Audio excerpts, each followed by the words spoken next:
வழக்கு நிலுவையில் உள்ளவரை நடிகர் வடிவேலுக்கு எதிராக எந்த அவதூறு கருத்தும் தெரிவிக்கப் போவதில்லை என சிங்கமுத்து தரப்பில் தெரிவிக்கப்பட்டிருக்கிறது. இது குறித்தான விவரங்களை செய்தியாளர் ஆனந்த் வழங்கிட கேட்கலாம். ஆனந்த் வணக்கம். இது குறித்தான விவரங்கள் என்ன, பதிவு செய்யலாம். வணக்கம்.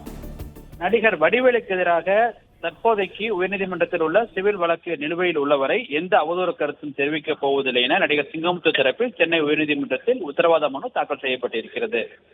யூடியூப் சேனலுக்கு அளித்த பேட்டியில் தன்னை பற்றி அவதூறாக பேசியதாகவும் தனக்காக 5 கோடி ரூபாய் மான நஷ்டீடு வழங்க வேண்டும் என கோரி நடிகர் சிங்கமுத்துவிற்கு எதிராக வடிவேலு சென்னை உயர்நீதிமன்றத்தில் மனு தாக்கல் செய்திருந்தார். இந்த மனுவில் தமக்கு எதிராக தொடர்ந்து அவதூறு கருத்துக்களை தெரிவிப்பதற்கு சிங்கமுத்துவிற்கு தடை விதிக்க வேண்டும் எனவும் அவர் தன்னுடைய மனுவில் தெரிவித்திருந்தார்.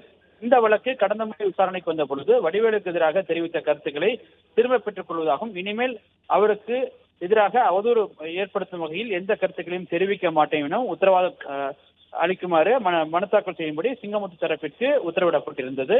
இந்த நிலையில் இந்த வழக்கு இன்றைய மீண்டும் நீதிபதி ஜெயச்சந்திரன் முன்பாக விசாரணைக்கு வந்தது.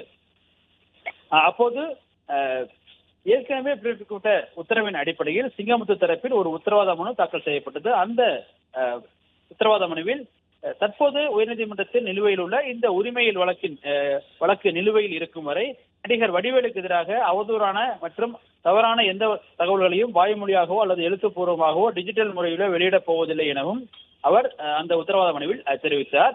இதனை பதிவு செய்துள்ள நீதிபதி வழக்கினுடைய விசாரணை ஜனவரி 21ஆம் தேதிக்கு தள்ளி வைத்து உத்தரவிட்டிருக்கின்றார்.